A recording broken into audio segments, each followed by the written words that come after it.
Everybody, Chef Vince here at Pritikin in Miami. We're gonna show you how to make healthy Pritikin barbecue food. So we're gonna do bison burgers. We're gonna do a cucumber and radish salad. We're gonna go ahead and make potato skins and then finish off with a nice healthy lemonade. Wait and see and enjoy. Better is better. Progress is progress. All right, Brenda, let's get started. We're gonna go ahead and make some potato skins here today. And right now I have these potatoes so they're partially cooked. Now, what I did was I cut them in the shape you see, and then went ahead and steamed them or boiled them. And to where I have a little bit of pressure, they're gonna break apart. You do not want to put a raw potato into the oven, right? The benefit of doing it like this is all you needed to do now is crisp up the potato. It's already essentially cooked. I can eat it like this now. All I'm looking to do is crisp it up in the oven. If I put a raw potato cut up like this into the oven, it will eventually cook, but it's not gonna come out how you're intending on it, where it's crispy on the outside, fluffy and tender in the center. So let's go ahead and get this on the sheet tray, and we'll get this, spray it with some Pam here. Pam is just a canola oil in a can, just kind of controlling the overall intake of the oil. That's good. Yep, perfect. Yeah, just basically putting a thin layer on there, and we're gonna spread these out just like this here, as even as possible. Now, you can go ahead and do the same concept. Maybe you're doing roasted potatoes, cut them in big chunks, or just not cutting the inside out, or in little slices and medallions. However you're doing the potato, the same concept would apply. You want to go ahead and make sure that you are par steaming it, par cooking it, boiling it like this, cooling it down, and then we'll tray it out. You do it to make sure it is cooled down. Imagine this still being blazing hot. This starchy flesh of the potato goes on that into that metal pan. It's going to suction onto there, and it will stick no matter how much spray. So you always want to make sure you let it cool down, and it will give a better end product to this potato. Now we're going to season it with two different spices. We're going to use a salt-free lemon pepper. Make sure you seasonings that you're getting like curry powder and chili powder are salt-free, because most of the time they may not be if it's a seasoning blend like lemon pepper. So we're gonna go ahead and give it a light little dusting like this here. I'll let you do it. I'm gonna take all the fun out of here, but it's kind of give it a nice little even coating like that, sprinkling it on there with the lemon pepper. Now we're also gonna use some of this Pritikin all-purpose seasoning. This is a combination of paprika, granulated onion, granulated garlic. We also put a little bit of coriander in here, a little bit of oregano, and a little bit of parsley, all just dry. So it's something you can make yourself and kind of tweak this and kind of your own little variations. Maybe you want to put smoked paprika or chipotle or cumin in here, or maybe you want to put some other sort of fresh herbs like or some dry herbs like dill or something. We'll give it a totally different flavor. Is that okay? Unless you like it. Yeah, that's good. That's good. Okay. You can put more or less of lemon pepper or no lemon pepper. It's up to you. And then you can also add fresh herbs onto this. And if you want to do like fresh rosemary, fresh thyme, fresh oregano, those are all good ones as well. So we'll get the same kind of little dusting of the all-purpose seasoning, which you can use this for potatoes, for vegetables, for meats, for tofu, and we'll get that spread on the potato. Now, before we put it in the oven, what we're going to do is just go and get a little spritz of the cooking spray on top of the potato as well, and this will kind of help give it a little bit more brown color to it overall. Okay. Quick little spritz, Brenda. There we go. Okay. Perfect. We go ahead and pop this in the oven. I have this oven at 475, and I would say 425, 450, 475, all those are good. We're looking to basically kind of just get it brown. This might take about maybe 25 minutes, 35 minutes. We'll check it out in just a little bit. So I have this griddle right now getting hot right now. And you want to go ahead and make sure this griddle is nice and really blazing hot. If you're doing this outside on an open fire griddle and you have like the actual char grill, or if you're doing it outside like flat top griddle, either way, it should be blazing hot. So right away you get that crust to the actual, to the ground bison that we're going to make this burger with. So here I have 1 pound of ground bison. Now, you can go ahead and just cook it by itself. This here is a 5% fat content ground bison. Ideally you want to try to get the leanest you can find. This one here is, you can find, usually at most grocery stores, 90/10, which says 10% fat, 90% meat. This is 95/5. So ideally it should be 100% meat, no fat at all, but sometimes you have to kind of take what you're going to be the best thing you can get, and that's very realistic what you're going to find at most markets. If you can't find ground bison, other very lean red meats which we would allow here. Want some more gloves, Brenda? Yes. Other very lean red meats we'd allow here would be something like ostrich, antelope, venison, and even elk. I think bison has the most similar flavor to using beef. So if you like to use beef, you might like using the bison just the same. And the benefit is that it's naturally going to be lower in cholesterol, saturated fat than what you're going to find with the beef is. So if you're going to get the bison, it is a good suggestion to try using. So I also have some caramelized onions and peppers here. What we're going to do here is I cook these down. Go ahead and get it. Just imagine this has a little bit of water in there, but a saute pan like this. Get it hot here first, and we're cooking this down. The onions get a little brown. Then we put the peppers in there. And we keep adding a little bit of dashes of water to kind of prevent it from burning on the bottom of the pan.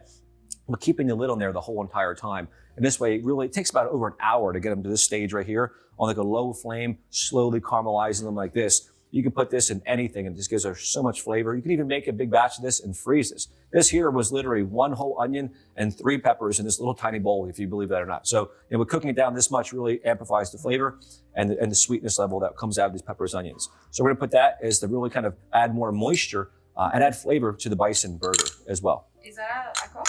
1 cup? This right here is about a half a cup, I'd say. Okay. Maybe, we're eyeballing it out here, right? And you can add other things. Maybe you want to add a little garlic or add ginger in here. Yeah, grab the bison. Get your hands in there, please.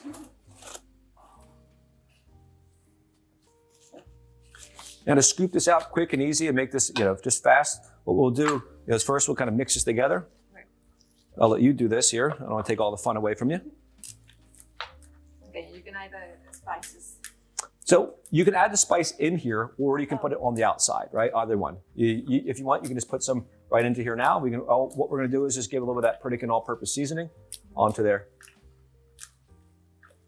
And that way, when this bison hits that hot pan, you're really just searing just the meat, not burning the spice at all. Cool. So let's go ahead and we're going to use that little scoop over here. We'll use the green one, and I'll show you what we're going to do here. Just quick and easy portion control. We have a different size scoop for everything in the back here, right? You see this blue one's a little bit smaller. We use this one for our veggie burgers and our black bean burgers, our whatever burger we're making, we'll use this. There's a smaller one, smaller size than this, which is yellow. We use it for crab cakes. This one even really small, we use for meatballs. This way it's quick, easy portion control. This way I'm not kind of trying to guesstimate how much it actually is going on to there. Right away, a little pepper on there, that's fine. And then we'll just kind of press it down like that, right? And when it goes under the griddle, we're going to really... Do you have to have the oil or not? No, it's fine, right? What you could do is you could put parchment paper down here. And it would have been easier for it to pull away from the paper. If you're trying on also maybe freezing these, you can actually put parchment paper down here, portion a bunch of them out, freeze them, uncooked, and then bag them up after they're frozen solid. That way you just have these things ready to pull from the freezer individually, quick frozen little burger patties. Let's portion out maybe at least a couple of these here, and then just make sure you kind of press it all into there. So while Brenda's doing that, I'm going to demonstrate how I got to the potatoes that were already pre-cooked, and now they're in the oven, how we got them to that stage here. So here we just have a cleaned Idaho potato, and we're going to cut the ends off just for consistency here. Make sure we don't get any knots in the potato. We're going to cut this into quarters, and then cut this inside out. Now, if you want to use a small paring knife, you can. We're just going to use this quick and easy way just to get that inside out. Now, you can do it like this, or you can do a whole big potato wedge, right? Like I said, if you have any little knots like that, you can just cut those little black parts of the potato out. Now, if you want to do a big potato wedge, same concept applies. You want to par-steam it before it goes into the oven. If I'm doing potato skins, I would take that quarter potato, cut the inside out, and then I would, after that, cut it into eighths, essentially. So I have a cut like this. Now, these get nice and crispy, almost like French fries. So either way you're doing this, maybe you want to just do like a quarter potato and then do it like slices like this, right?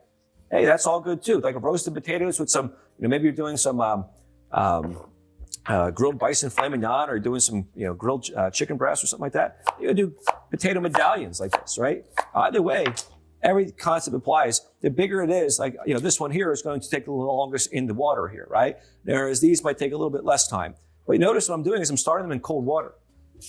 I'm intentionally letting these start in cold water.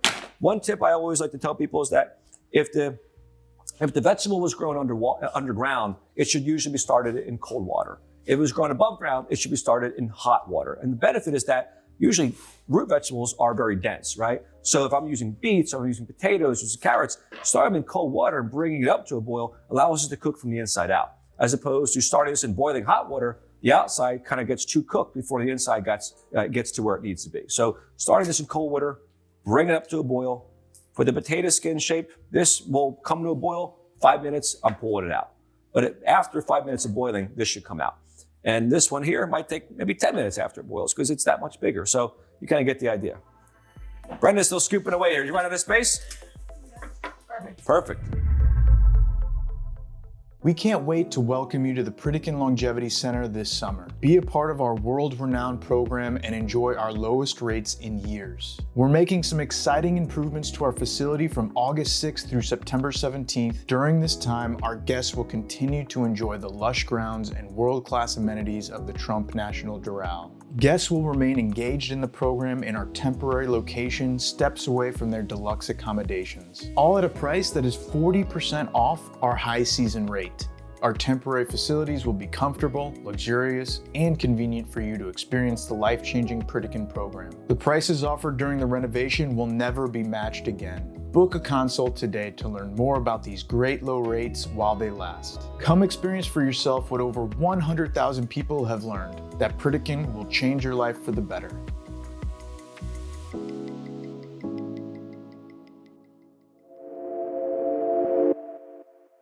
Let's go ahead and prep our salad here. So I'm going to do a cucumber and radish salad here. So here I have just a standard cucumber. What I'm going to do is just peel at every other section, just to give a little bit more exposure to the inside of the cucumber and leave some skin on so you have some contrast there. We're going to go ahead and always use my knuckles like this here as a guide, right? I'm just going to cut the end off here just so it's a little bit more consistent. And then what I'm going to do is actually cut it right in half long ways, just like this. We're going to then take this spoon and scrape out some of this inside of that, right? So these are called seedless cucumbers. I assure you they are not seedless, as you see, right? They're usually called English seedless cucumbers. They have less seeds than standard cucumbers, but they still are definitely there. It's optional to remove them, but definitely when you slice it like this now, you can have this nice kind of like crescent moon kind of shape, you know? So here, have at it here, Brenda, come on. Okay. I'm taking all the fun away from you. Yeah, just give it a light kind of roll over. That's it. You don't want to dig in too much. Make it look so easy. You're overthinking it. That's why. Probably. That's it. That's perfect. Perfect. And like I said, you don't have to take the seeds out at all. It's totally optional. You don't even have to do this. But when you slice it here now, we'll show you what the shape you're going to get. Always with the tip of the knife down. You see what I'm doing here is I'm kind of pinching this part of where the knife goes into the handle. Have a nice kind of grip on the blade or on the handle, and leaving the tip of the knife down and pushing forward. I'm using my knuckles here as a guide.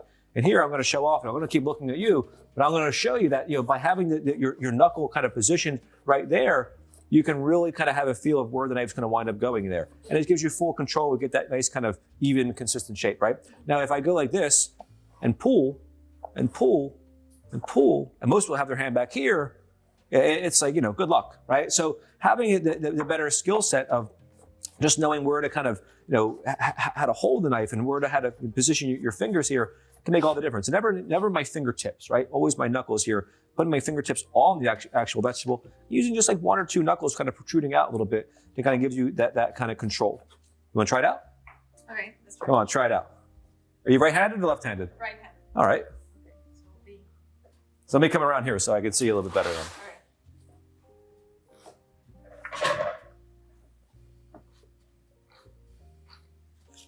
That's good. But see what you're doing is you're just kind of hitting the board, right? What you want to do is actually kind of push forward a little bit too, right? Okay. When you're doing is you're just going like this. But you actually want to go push forward a little bit, which makes sure you cut through the vegetable all the way, right? Because sometimes you don't cut through. Those are all right. I take that back. All right. But sometimes that can happen, especially with peppers, and you don't cut through the way if you don't actually kind of push the knife forward a little bit and get that motion. Okay. All right, chef, I got an opening in the back. Let's do it. Okay, let's finish this. This is good. These look good. And if you want to use other things in here, we brought other vegetables to try out. Why'd you look so scared at the end there, Brenda? Here, come on. If you want to use other things, the recipe doesn't call for candy cane beets, but would you like to use candy cane beets in here? You want another glove? Yeah, sure. Candy cane beets are a good thing to use.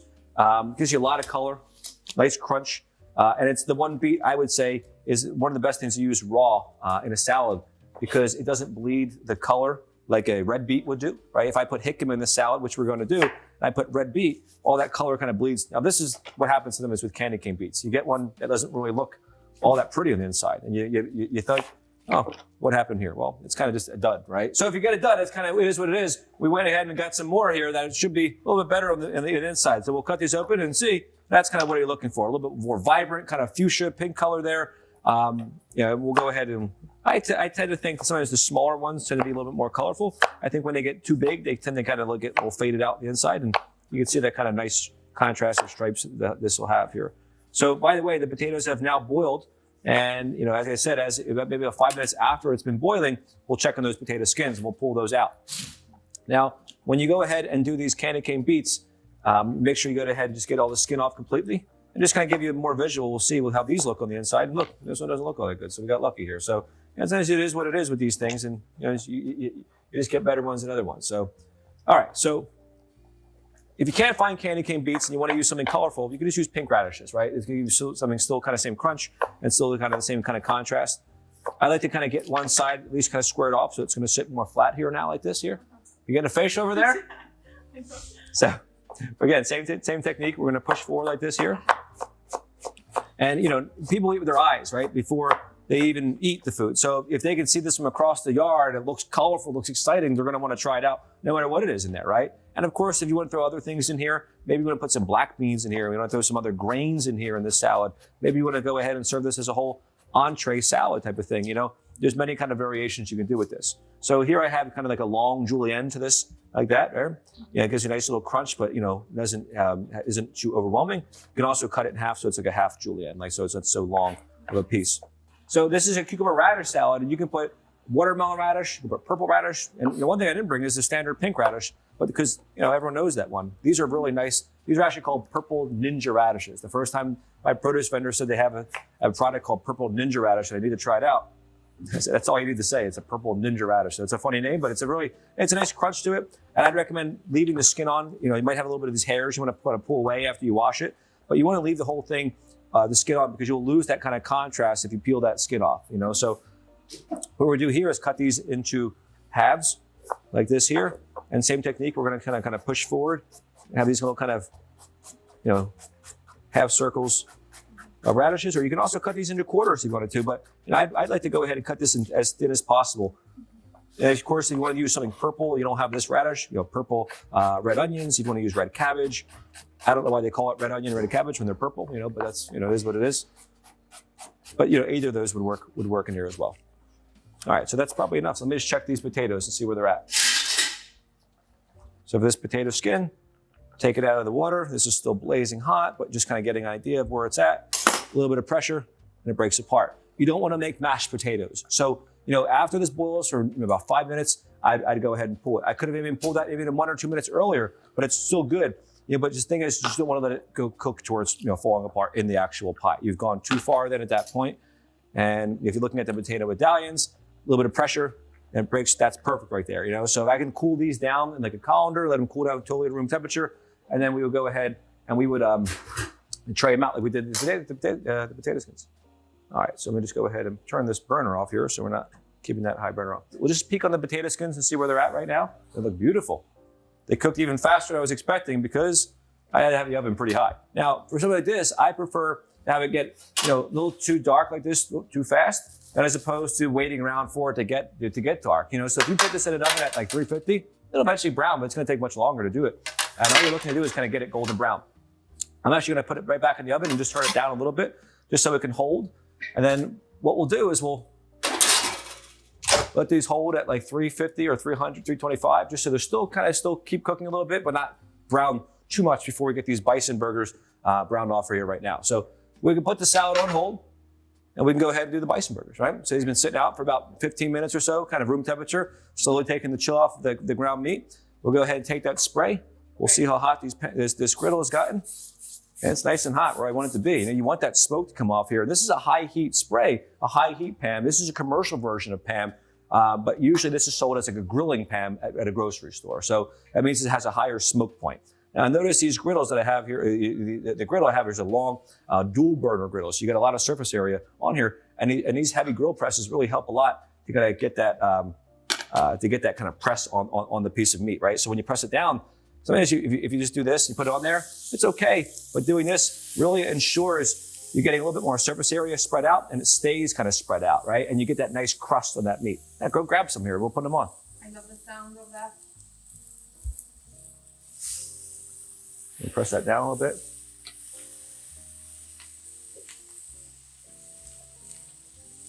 Now you can also, alternatively, like I mentioned earlier, freezing these already formed, you can actually just bunch all this together and freeze it all in a vacuum seal bag. And that way you really keep all the air out and it would stay even longer in the freezer. Yeah, 2 for 1 there. This heavy grill press you can get from a great website I always like to recommend to our guests. It's called Restaurant Store. This particular brand is called Valrath. They have great commercial grade products that most people don't think they have access to, but just good stuff like this you can find. All right, don't overcrowd my griddle here now, Brenda. We wouldn't have been able to fit that last one. I'm so excited. And I can smell the caramelized onion. Yeah. It's really good. And it just gives us a really strong amount of flavor. It doesn't feel like you're even missing anything in these burgers. Some people, when I grew up, my mom would always. So this one was a little bit more. We pulled it off a little too soon. It's okay. What you should also do is you can actually spray this top, so this way the griddle doesn't stick at all. Not the griddle, excuse me, the press doesn't stick. We're not going to put any cheese in these burgers, but you could if you wanted to put a little bit of low-fat cheddar, just a small little bit. I really don't think it needs it. Just letting the burger itself shine through, that nice crust we're going to get, really is where the flavor is going to come through. But if you are going to use cheese, remember that the fat, the salt, it's very high with those dairy cheese products. All right, so the first one we put down, let's see where it's at here. You got a nice little crust here. It could have been a little bit more of a crust. Like that's kind of really what I'm looking for. But we're working with this large kind of burger here, or this large griddle here, which can be a little inconsistent. But now for me, that's kind of what I want. I want that crust on there, right? We'll let that keep cooking. We'll give those maybe another 2 minutes or so on that side, and we'll pull them. Now, what you can do is also you can put these, maybe pull them off in about maybe 30 seconds, put them on a sheet tray. Maybe you want to enjoy your party, enjoy all your barbecue. You don't feel like cooking all day. You can go ahead and finish these in the oven at like 450 degrees, a half hour later. And that way they come back to life great. They're not cold anymore, and you're not here trying to do everything at once, or you maybe try to do things inside, things outside. It can get overwhelming. So for the rest of the salad here, we have some red bell pepper we're going to add in here. We have green, we have pink, we have purple. Let's put some red. So we'll kind of lay it on its side like this here and cut around the center like this here. We'll go cut the bottom off, and you have really nothing but that little bit of the seed and the stem left. You can use this for something like a soup or a marinade or something like that. Now, when I'm cutting the pepper, same technique. Tip of the knife down, rock it forward, rock it forward, rock it forward. And when using my knuckle as that kind of guide, once again, if you have your fingertips out here, you have no control, and it's really just kind of winding up, eventually getting your fingers. Always make sure your knife is going straight down. Don't ever have it like this or like this, where it's curved a little bit. Always make sure it's going straight down. Those Bison Burgers are just about there. I'll go ahead and we'll probably pull those off in just maybe 1 more minute or so. So we'll go ahead and let these line up. We'll cut these in half. We have some red in there. If you want to get some yellow in here, we'll put a little bit of yellow bell pepper as well. We don't need that much in here. Again, tip the knife down and just pushing forward. I'm going right down the line here. Cool, let's pull these burgers off. Letting them carry over, cook a little bit longer. These are probably going to come out right to about medium well for some people. So what I do is just toast the burger buns a little bit, Now this is a brand called Osery Bakery. They call these little sandwich buns. They're about 100 calories per bun. We use these in the morning as little breakfast rounds as well. You can use this as kind of like a version of a bagel. And they're great. They're great to have on hand. You keep them in the freezer. When you find them in the market, buy a couple packages. Keep them in the freezer and pull them whenever you want them. And they will be much more firm and not so enjoyable if you just leave them right out of the bag. So give them a little bit of the spray on the griddle. Let them go in here and get them a little warm, get a little color in there. And it should be perfect. So I do have some burger setups also here. I like to use Boston or butter lettuce. Some red onions and some red tomatoes sliced thin. Always be a nice, enjoyable way to kind of complement a burger. That's a simple way. If you want to make it like a roasted pepper dip, make it, or like a spread, make a roasted corn spread. Maybe you want to just do like some grilled onions on there. However you want to make it. So lots of other things you can do with this. And of course, you don't have to use ground bison. If you want to use this ground chicken breast, ground turkey breast, those kind of things you can certainly try using as well. And you don't really have to get them golden brown. Just warming them up a little bit. This is what we can actually get the burger right on one of them right now. Or if you want to, build up the lettuce on the top or the bottom, however you want to build your burger. Some people like to put the lettuce on the bottom. Some people like to put it on top. It's certainly up to you. If you want to put like some sort of creamy, spread on there, I'd recommend, using like a low-fat or fat-free sour cream, adding a little bit of mustard, a little black pepper, a little lemon to it. It's a simple way to kind of add some more flavor. without using something like mayonnaise, because mayonnaise is something you for sure should not be using. Let's see one of these finished burgers on a plate. So you get that nice sear on that meat there. That's what we're looking for. You can see there's flavor of onions and peppers that have been caramelized into there. Got our nice crunch from our onion, juicy tomato, lettuce. We'll put a couple of these potato skins on our plate here. Let's finish up this salad, Brenda. So far we have the cucumber, we have the purple ninja radish, we have the candy cane beet, we have the Hugh bell peppers, and now we're gonna put some jicama in here. Now, when I cut the jicama, I actually prefer to cut it like this, where as this was the top and the bottom. Obviously, it's not, but it's harder if I cut these pieces off and then try to have this where I'm trying to wrap it around like this. It can be a little bit more difficult. So I prefer to cut it like this. Now we're gonna cut the ends off here, or excuse me, just cut the skin off here.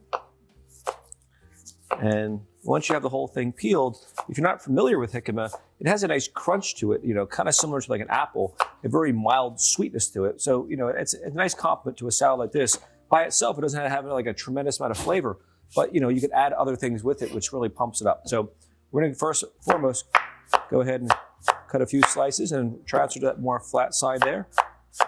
And then look at this, I have not much flat side as opposed to this. So I just might take a little bit longer here now, but now I'm just keeping a much more stable base, right? So just kind of things like this will make all the difference of how easy and efficient it can be to chop up this jicama. These jicama pieces can be also cut in little thicker slices where you're putting them on like a crudité platter, and it really adds a nice little extra thing to it. If you're out there serving a dip on your summertime barbecue and you want to go ahead and have not just celery and carrot sticks, jicama is a nice addition to that. Also the candy cane beet, so whatever you want to put into there, as opposed to doing just the typical normal things. But people like to get out of your comfort zone a little bit, and hopefully we can kind of emphasize that when you're here, that you can try something new and exciting. So we'll cut it down a little smaller lengths like that there, and that's basically all we're looking for here. We can add a little bit of carrot. We can add even mango if you wanted to. You want to put the fruit in here, right? These are nice ripe mangoes here. Let's see see a little bit more ripe there. Look at the color of that mango, right? Like that's what you're looking for. Are you looking for a ripe mango? That's the color. What do you should be feeling for? Kind of a little springiness to it, a little bounce to the skin, but not like mushy by any means. If it's hard as a rock, it's probably not ripe yet. So these mangoes here are very nice and sweet and creamy and juicy. And that's what you're looking for. If you're cutting into a mango and it feels like fibrous and kind of chalky, and it's probably not going to be the sweetest, best mango to use. And this isn't on the recipe, but if you want to put mango in here, I just had some ripe mangoes I saw in the back, so I figured I'd grab one in here and put it in our salad here. And if you're not familiar how to cut a mango, we'll show you right now. But when I think of summertime, I think of mango. This is a nice, they're available all year long in Florida, but we're going to go and look at the mango here. Let's show you one that still has a skin. You can see how it's shaped here. Most of the meat comes from these two sides where my fingers are. These are called the cheeks of the mango, right? Where you get more of this kind of wider parts here. Not so much will come from this side or this side in the back, right? So just knowing how to cut the mango can be half the problem for people, where you cutting about a little bit in here, a little bit in, and now you're about 1/3 of the way in, you're gonna feel like you're hitting the pit, because you are. And you have to kind of cut around the pit. You can't cut it out. You have to just kind of cut around it. So once you kind of get deep enough, you can go on the other sides as well. But I can get a little bit more mango off of here though. I can almost feel it cutting into the pit now. It kind of feels more tough. And if you're going a little bit deeper, you can almost see that part right there, and actually, it feels like a rock in there. So you can't cut it out like a peach pit. You have to kind of work around it. So most people at this point just eat the mango like this and enjoy chewing on it. Yes. So you can also squeeze that mango and kind of puree all the nectar out of there. If somebody kind of upset you that day, you can take all your aggression out of that poor little mango pit there and kind of squeeze all the juice out of it. But that's kind of what you're looking for here to kind of complement everything else. We'll just go ahead and julienne the mango. And now that I'm thinking about it, we could have just left the yellow bell pepper out of this because it's just kind of more redundancy in the color. So something like mango, I wouldn't put more than just like maybe one on top of the other one. If you're just putting 3 on top, stacked up, it's slippery, yeah. And the mango is something you want to make sure you're always working with, dry hands and a dry knife and a dry board as best as possible, because when these things that are slippery like this, it's more likely that you could slip and you cut yourself, and nobody's having fun then. These are watermelon radishes here, right? And same thing with the candy cane beets. They can kind of be a little lackluster on the inside depending on I really don't know what makes it like that, but sometimes just kind of how they're grown affects it, right? So what you're looking for is kind of like a little bit more of like a greenish part of the skin. Excuse me, sorry. And then we're going to have like kind of that fuchsia kind of running into it on the inside, like kind of like a pinkish color on the inside. So We'll see what this one looks like on this side here. Yeah, sometimes you get more of that kind of pink on the, the very center and not so much on the rim. So you take what you get sometimes with these watermelon radishes. That's kind of what you're looking for here, right? So we'll cut this into quarters. We'll cut it like that. You leave the skin. Yes. So you almost kind of have, almost looks like, kind of like a watermelon wedge, right? That's kind of what you're looking for, a little mini watermelon wedge kind of, So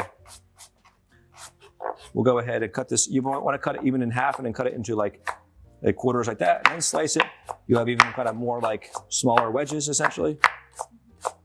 All right, I think that's enough there. All right, so we'll go ahead and put a towel down. That way when I'm peeling my carrot or potato or whatever I'm doing a lot of peels, this will catch, as opposed to peeling over my garbage can, which if the carrot slips out of my hand, I don't have to fish it out of the trash. It should have never happened in the first place, right? I probably only need one carrot. So, but just kind of get my point across, this could have been a paper towel as well that you're doing this for. All right, so we just cut the ends off here. This kind of looks like a peeler, but there's little teeth in there, right? So as if I'm doing the motion as if I was peeling it, it's ripping off these little julienne strips of carrot. And you could certainly use a box grater. You could certainly buy pre-shredded carrots. You don't have to do it like this. I think this is the nicest, crispiest, fresh way to do it, and just an easy way to get it done. If you want to do like a small diced carrot as well, you can get a little bit more off there, but you're never going to get every little bit to the core because it's just not going to be possible. So leave that for something else, for that part there. But for this, if I want to dice it up real small, maybe for like a crab cake or something like that, or maybe put into my Bison Burger, little small diced carrots, I could do that. You know what I mean? It's an easier way to do it. All right, so that's all we're looking for to do here. Perfect. All right, so let's clear this board off and we'll go ahead and make our dressing and then we'll make our lemonade. Here at the Pritikin Center, it's like rainbows and unicorns. All you gotta do is show up and everything is planned and prepared for you. But when you get home, get ready for those lions and tigers and bears. Whether you're racing out the door to work and skipping breakfast, or glued to the Zoom call and no time for lunch, or maybe you're in retirement and every day is a holiday. The solution? You need a plan. My name is Kara. I've been a registered dietitian for over 20 years, and I've helped thousands of clients create sustainable plans that stick. At the Pritikin Center, we offer a one-to-one remote nutrition coaching program with me. Together, we will create a customized plan that addresses your lifestyle, your health markers, and any of those derailers that lead you astray. Support and accountability can be the difference between finding success and constantly chasing after it. Sign up today for more information about Pritikin at Home Concierge Nutrition Program. Are we good for next week? Are you same time, 2 o'clock next Wednesday? That work for you? So we're turning this water on, a little bit of water, just a little bit of hot water so we can dissolve our Splenda for our lemonade here. So we'll turn this burner on and we'll let that water start getting hot here now. So let's make our dressing here. So we have a small little blender back here. Now, this is where this gets a little bit more unique. If you want to make a cilantro orange dressing, a basil lemon dressing, you can kind of make these little kind of tweaks. You can look at this recipe and swap out the basil for cilantro and leave the whole recipe intact the same. Swap out the orange for lemon, right? And it has a whole new flavor profile as well. So here we have flat leaf Italian parsley. This is a great dressing, but it also can be used as a marinade as well. If you want to use this for multiple different things, it's really up to you. We're gonna put some fresh basil leaves in here as well, just the leaves, none of the stems. And make sure you're using fresh for this. You don't want to use dry basil or dry parsley. Here. So you got some basil going in here now as well. Now we're going to put a little bit of chopped minced garlic. We're also going to put a little bit of Dijon mustard. This is a little bit of mustard here. This does have sodium, so we're not going to go crazy with it. A little bit of Dijon, about a teaspoon or so. We're going to put some minced garlic, give a little sharpness to this all, right? We're also going to put orange juice concentrate. This could be fresh orange zest and some juice, but the orange juice concentrate is a nice, easy, quick way to get a lot of flavor, and that's still concentrated. And this is apple juice concentrate going in here next. The reason we're putting apple juice concentrate into here is we're using things that have a sharpness to it. The mustard, the vinegars, the garlic. You want to kind of balance that out. You don't want to make it sweet, but you want to make it balanced. And here's our apple cider vinegar that's going in last. So one more thing we're going to put is something called xanthan gum. And this is what's going to make this all kind of bind together and make it actually emulsified. So we'll get a little spoon over here to show you how much we're putting in here. This water is hot enough where I'm going to shut it back off here now, just so it stays hot. This one really needs a little bit of heat just to dissolve that Splenda. So the amount of xanthan gum I'm putting into my dressing really, it's just that little tiny bit, right? So we use 2 thickening agents here. Cornstarch for hot things, xanthan gum for cold things. Xanthan gum needs to get blended into your product for it to incorporate. If I was to whisk it in, it doesn't work so well. You want to make sure you blend it in. That way it really incorporates. Now, if I don't add the xanthan gum, what's going to happen is when this turns back off, you'll find that it winds up kind of separating the herbs and the liquids. So the xanthan gum kind of adds a little bit more viscosity to the liquid, but also kind of helps bind it all together. Now, if you wanted to use a pre-bottled lemon and lime juice for a recipe like this, and you don't want to use fresh lemon, fresh lime always, these are 2 good brands you can have on hand. Nellie and Joe's are something you will find most retail markets, or Natalie's are both good brands. Fresh is always the best. But if you want to make a quick, easy kind of thing to always have on hand, this is something that has a good flavor.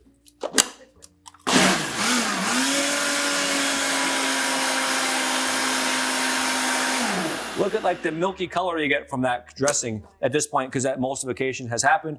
The herbs will stay there where they are. I like to always tell people, freeze this stuff, because this bright green color you have will not stay like that for days, right? Like after like 2 days sitting in, it starts to kind of get browning out from the vinegar. But if you freeze it, and it's not bad at that point, it just has about maybe like a week shelf life as it is. It just kind of discolors over time from the vinegar. But if you freeze it, you lock in all that bright green color, right? So that's why I always tell people, you can put this in the freezer, thaw it out, use as a dressing, use as a marinade for a piece of chicken or tofu. Put that chicken on the grill. It has a lot of flavor with this marinade on it, or this dressing. Let's go ahead and we'll give this a quick toss here. The best tool in the kitchen are these 2 things attached to your wrist, right? So mix it up, you get some gloves on so it's all sanitary. But if you sit there with 2 pairs of tongs and you're going like this, turning around, not much is really happening there. What about spoons? It's still, it's just easier. You know what I mean? We like to get our hands in here, right? Just wear gloves, that's all. So go ahead and we'll pour that dressing on there. Now this is like a nice summertime salad we'd have just by itself. If you want to serve it on top of a bed of greens, that's something you can try doing as well, or have it just as kind of like a slaw type, snack salad. If you want to go ahead and add maybe some pasta in here, some whole wheat pasta, make like a pasta salad out of it. There's so many kind of little tweaks and variations you can do to this. Actually adding a little bit of sour cream into here and making it more like a creamy based dressing for your pasta salad, if that's your intent. Okay. Those are just things you can try doing. Can you pass me that bowl right there? And we'll go ahead and we'll plate this right up here. That nice color going on in there, and that's it. I mean, that's a big serving that we're serving here, but usually we'd probably do about half that on top of a bread of greens, or maybe half that as a single serving, but we'll fill the whole bowl up and we'll show you, this is the beauty of that salad there. All right, so let's go ahead and we'll wheat that up in 1 second. Let's make our lemonade, and this is gonna take no time at all. So here I still have that hot water that's kind of just staying there. We're gonna take this Splenda here. What do people normally use for lemonade? A lot of sugar. Now this Splenda measures cup for cup like sugar. So what you can look at this is called granulated Splenda. This is the commercial packaging of this, but the same size bag and everything will be available at most markets. This is a kind of different kind of look to the bag. Now this is equivalent to using a 5-pound bag of sugar. Cup for cup, says it right on there. Measures cup for cup, just like white sugar. So don't use white sugar, but you can certainly use a little bit of this Splenda. Now you may be wondering, why aren't you using apple juice concentrate to get the sweetness in your lemonade? Well, because you have to use too much of it, honestly. It still has natural sugar. So we're gonna put, this is about a 4-ounce ladle here. So let's say this is about a half a cup of Splenda we're gonna put in here. It may seem like a lot, but we're making a lot of lemonades too. So you wanna make sure that that lemonade has sweetness to it. And that hot water is going to wind up all melting that Splenda down. Here I have just some ice water. And what I'm gonna do is just take out some of that water out of here so it kind of holds the ice, and we'll pour the lemon and the Splenda water right over that.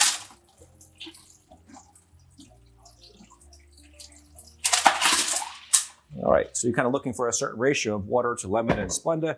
That's pretty much right there where I'm looking to be. We'll pour that hot water with the Splenda right into there. So now that basically, what we did here is make like a simple syrup, essentially, right? When we make a simple syrup, they simply just heat up sugar and water and melt it together. Now, this is a Splenda water, right? So you can certainly use something like this if you wanted to. Just a bottle of lemon juice, squirt it in there real quick, and kind of easy solution just to kind of get that lemon flavor. Or simply use fresh. All right, so I'll show you 2 different ways to juice this lemon. You can either do it with a regular pair of tongs. Of course, you can do it with your hands. That's a third way. Or you can go ahead and use one of these as well. So You don't really need to roll the lemons like this to get soften them up. You can if they're real hard, but it's up to you. Just clean this knife off a little bit here. We're gonna cut these in half. I always have to do it over a separate bowl. That way, in case the lemon seeds do escape, they don't go into your big thing of lemonade, right? So use a pair of tongs if you want. Hold the cut side up and cover the cut side with your hand. That way you don't get lemon juice going in your eyes, right? You won't be a very happy person after that happens. And here, we'll just juice this. Hold the cut side up, seeds stay in, the juice comes out, and that's it. Now, of course, if you want to use an actual citrus juicer, you can do that as well, right? Now, most people just put it in here and wonder, well, it doesn't work so well if I do it like this. And they do it, it doesn't work, so then they flip it around and wonder, it still doesn't work so well, right? What am I doing wrong? Well, if you do it like this, it'll still be somewhat effective, but it's not going to come out as much juice as you can really yield out of that lemon, right? So what I would recommend doing is cutting the ends off as well. This is what you need to do. Just cut the ends off. So now there's a way for the juice to actually pass through, right? And then put it in like that. And now it all just comes right out. So as simple as that. Most people just don't cut the end off and don't realize that's what you have to do is kind of get it to be much more effective and dried out when you're done. Now, you can use the fresh lemon to speed this up. We'll kind of just add a little fresh lemon juice and show you that it's just as good to use. You don't need a lot of lemon here to make this flavor come together, right? It really pops with just a little bit of lemon. Of course, you can amplify this even more by adding some lemon zest into there. If you wanted to add some fresh lemon zest, you can use a tool like this called a microplane, right? And just grate a little lemon in there. You get a little of that zest is rotated as you're doing it, right? And that little bit of zest that comes in, you don't want to zest the white rind, right? Because it's going to be more bitter. That little bit of zest adds a lot of extra flavor in there as well. So if you want to just do that, you can always simply call it a day like that. You can always add more fresh lemon slices into there, kind of show people, hey, this is lemonade, so people kind of know what they're actually being served there. And the more lemon slices, the better. Or you could even go crazy like this, Brendan, and get some frozen berries that I have here. Some frozen raspberries, some frozen blueberries, and toss those in. And that actually kind of acts as like an ice cube as well. And adds a little bit more color to this, and this makes everything a little bit more something else to it. You got all the berries. I skimmed on mine. Enjoy. Cheers.